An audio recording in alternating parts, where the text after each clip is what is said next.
Commitment is the gift that you give yourself to go all in with life again and again and again. In today's video, we're going to share some perspectives that I perceive are going to genuinely be of assistance to you as you navigate this juncture of going all in with your life.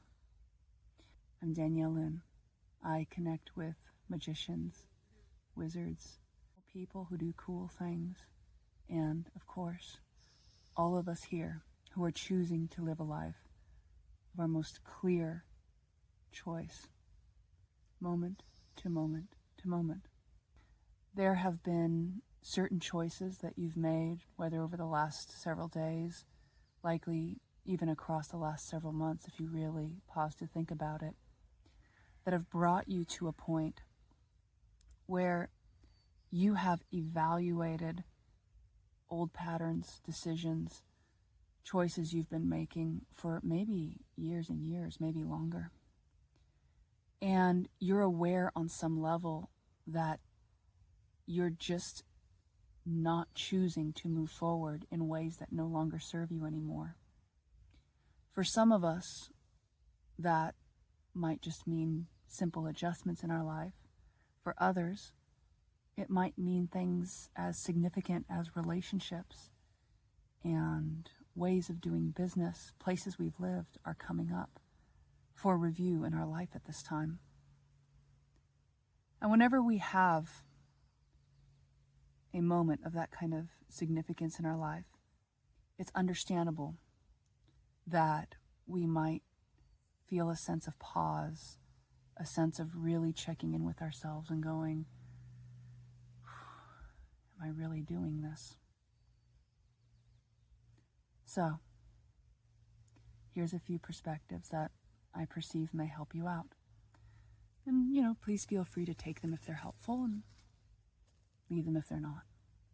We are all empowered beings on this experience of life, and we all have opportunities to discern for ourselves, to make choices that are either in, let's say, upliftment of what it is we truly are and truly want, or to the detriment of what it is we truly is or truly want. In all cases,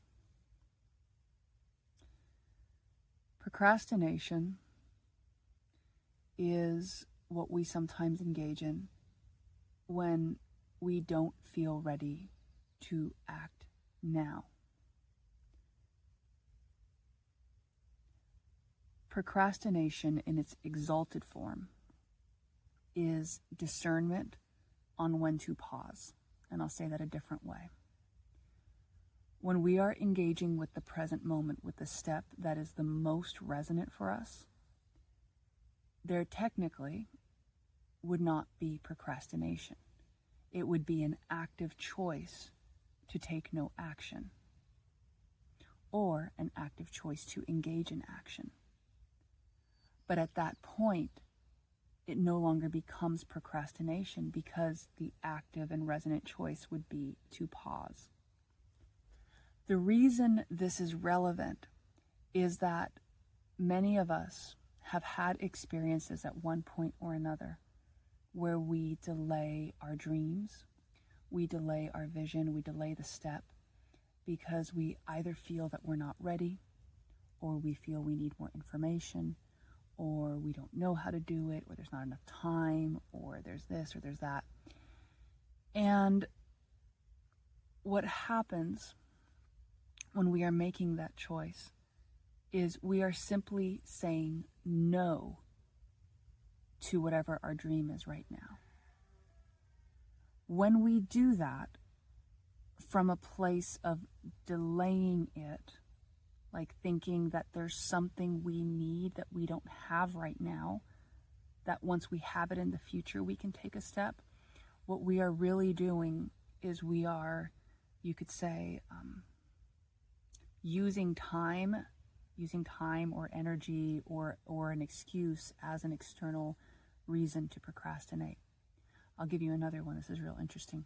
Perfectionism is a form of procrastination. It's a form of procrastination with a lot of rules attached to it, such as I can take action once I feel everything is perfectly in place, and if it's not, then I can take other action that is actually a delayed action under the guise of wanting to make sure everything's perfect.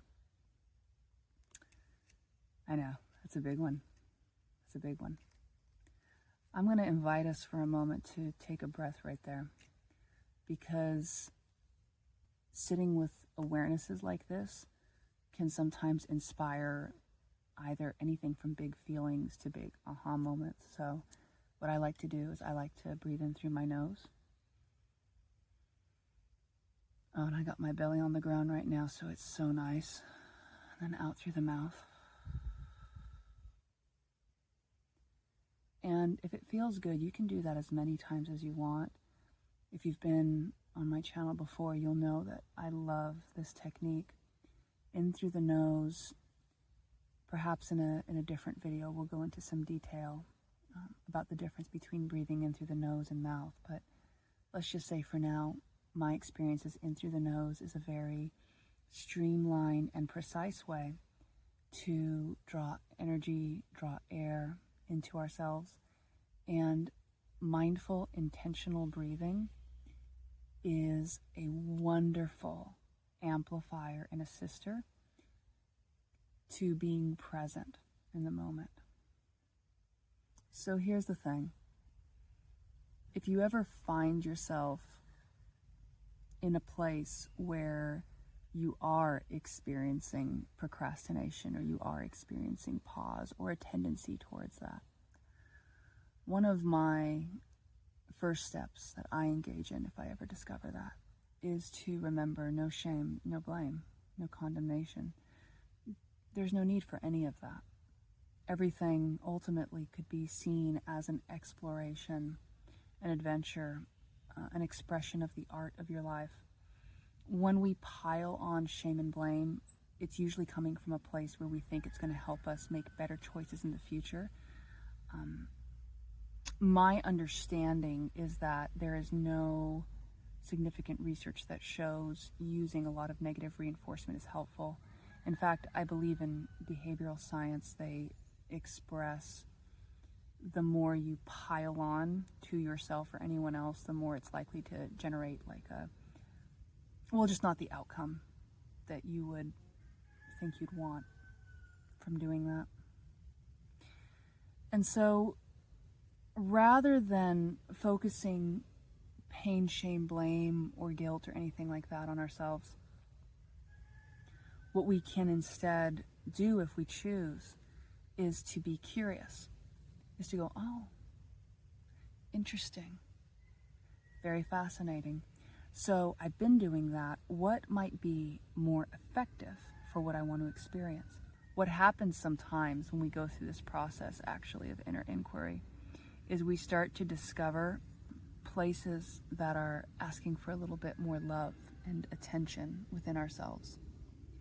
They're usually places where we have some kind of old belief or some part of ourselves that wants deep resolution and love that maybe has been obscured through another belief or another system. So once you do that meditation, an empowering step you can take from there each and every day is to allocate a few minutes for yourself every day to connect with yourself and connect to that place and say, okay, what's my step today? A big part of what I teach, facilitate, and help others with is developing their own consistency in ways that are very fluid for them in their lives to also guide their focus, right? Because we're all gardeners, but the kind of gardens we make can be so different and so vast. And yet, there are common fundamentals when it comes to gardening, when it comes to how you tend to your inner garden, that I find apply fairly universally. So, I find that a big part of what has made my life so magical is I have gotten very discerning and decisive about the information I bring into my space. Not just through things like TV or media, but even in the forms of friendships and connections, even in the forms of music and the food. This may sound very extreme, but it's actually quite simple. You see, the way that I focus my energy isn't restrictive. The way I focus my energy is it's excited to bring more in that resonates and harmonizes with what I'm choosing. So in other words, if what I am choosing is truly something that is peaceful and harmonious for myself, I will naturally not feel inspired to introduce disharmony into my space. So rather than approaching this from a place of what you feel you need to cut out of your life, it's more about focusing on what can I bring more of into my life. When I hear people tell me things like they want to go, to a forest or to a secluded place and do art, I say, amazing. Pop over to your local art store, get some supplies, go to a park, sit down and do art. When the answer is, well, I don't have time, then one of the questions I say is then, well, how do you anticipate you will have time in the future? One of the ways we get time is to choose to have time now. We already have time. The words we say are important. We have as much or as little time as we perceive we do. What people often say when they say what they often mean in my perception when they say they don't have time is, I have allocated my time to other matters and I don't currently see a way for me to allocate my time in a different way that isn't catastrophic to me or isn't very uncomfortable to me, which is very different than I don't have time. That distinction might seem pedantic, but it's actually essential because the tiny ways that we program ourselves add up. Instead of saying, I don't know, we can say, I'm curious. Instead of saying, I'm not sure if I'll ever find love, we say, I'm so excited that there's opportunities for me to love open right now. I'll say that a different way. I'm so excited that there are many opportunities for me to connect with love right now, and that I'm so discerning that I'm only interested in the ones that truly, deeply satisfy me on all levels. And I am so grateful that if there is not love in my space right now, that my space is being kept clear for the appropriate love, which I am so curious about connecting with at any given moment. You see, every single moment we have the opportunity to guide our perspectives, and we are doing it whether we're conscious of it or not.